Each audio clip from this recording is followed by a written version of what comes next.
Share. Hi everyone, this is Hey Stella podcast with Mihaela M. Invasion on the Capitol. The connection again between the human story and the storytellers, the actors who tell character stories are very similar.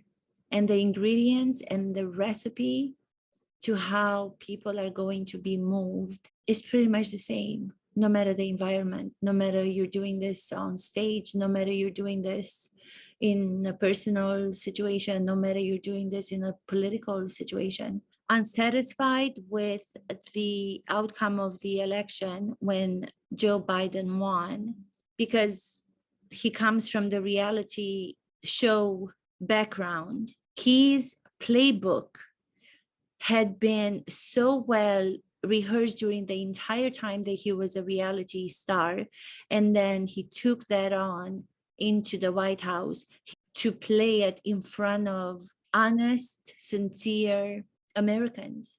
His understanding of those people in the audience, due to his shows that he had done before, made them understand that he can take a lie if you tell it well enough, and if you tell it many times. He knew that it was going to penetrate through the minds and the hearts of those people watching and listening to him, his audiences. Unlike Amber in the trial with Johnny Depp, the one that Johnny Depp won, she has the audience afraid of her. She's a worse actress than Donald Trump is a reality star. I had no idea that I was going to make the comparison between Trump and Amber Heard, but there you have it. Because he will convey stories that people want to hear, and he will make people believe that he's actually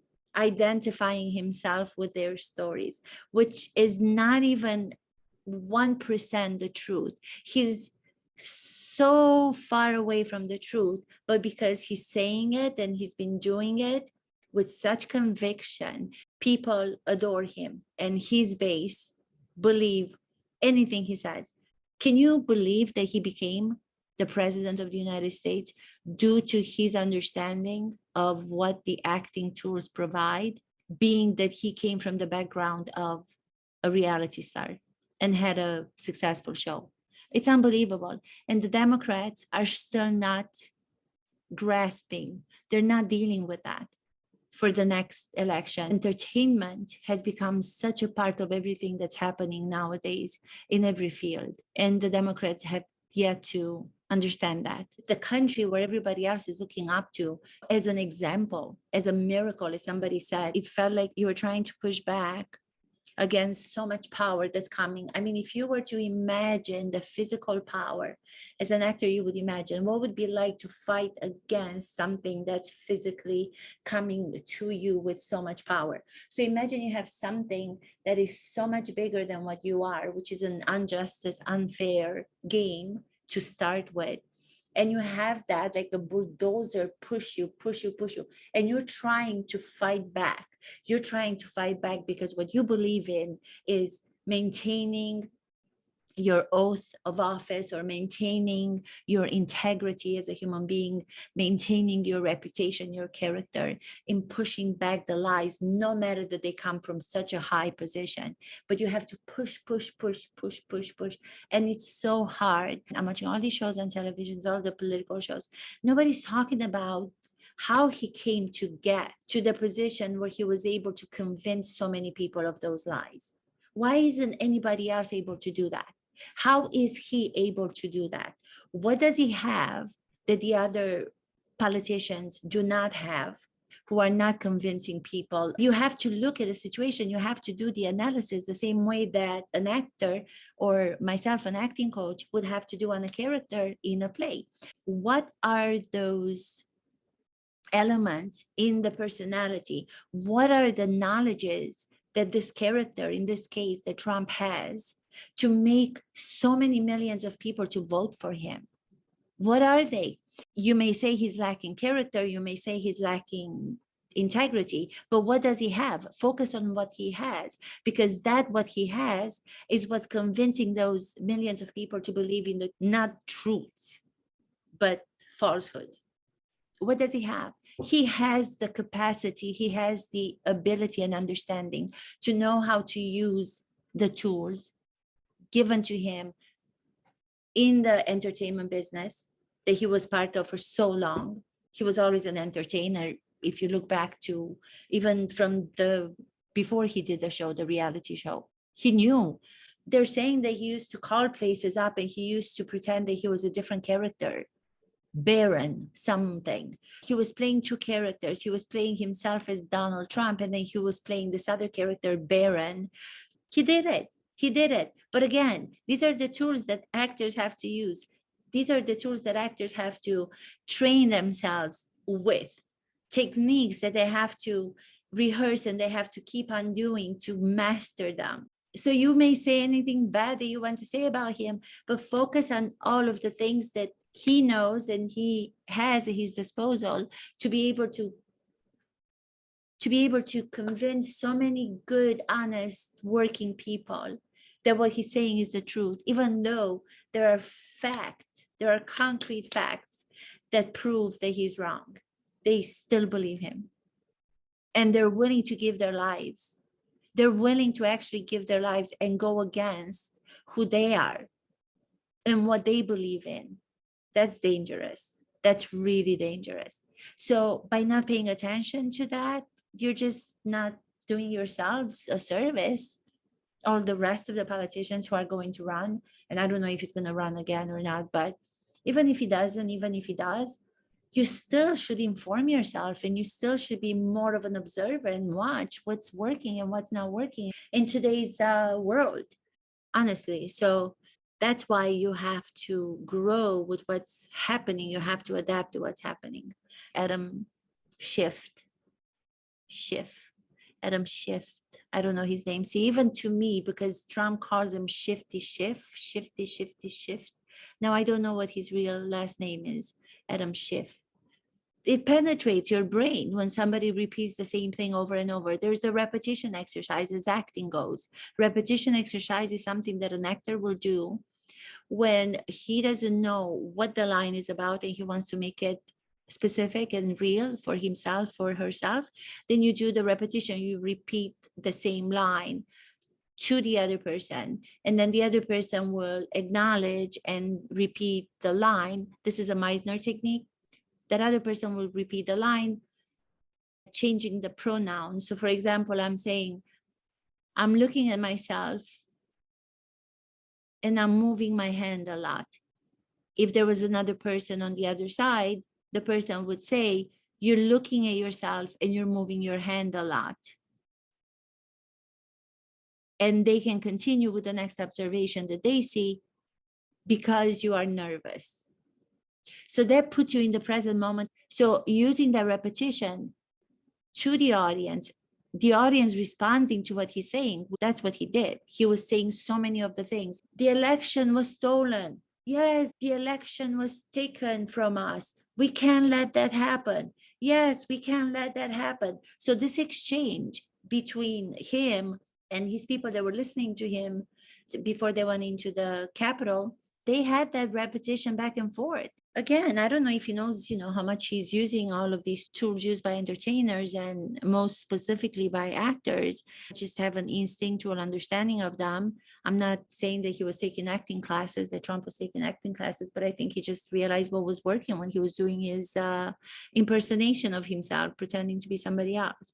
And then the repetition exercise with his followers, with his people that were listening to him, who then followed him, because you're telling someone in a moment to do something, it doesn't matter that it's not the truth.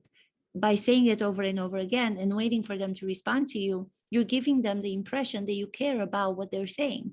You're looking at them, you're hearing them. You're not just listening, you're hearing them. So they feel validated, they feel justified.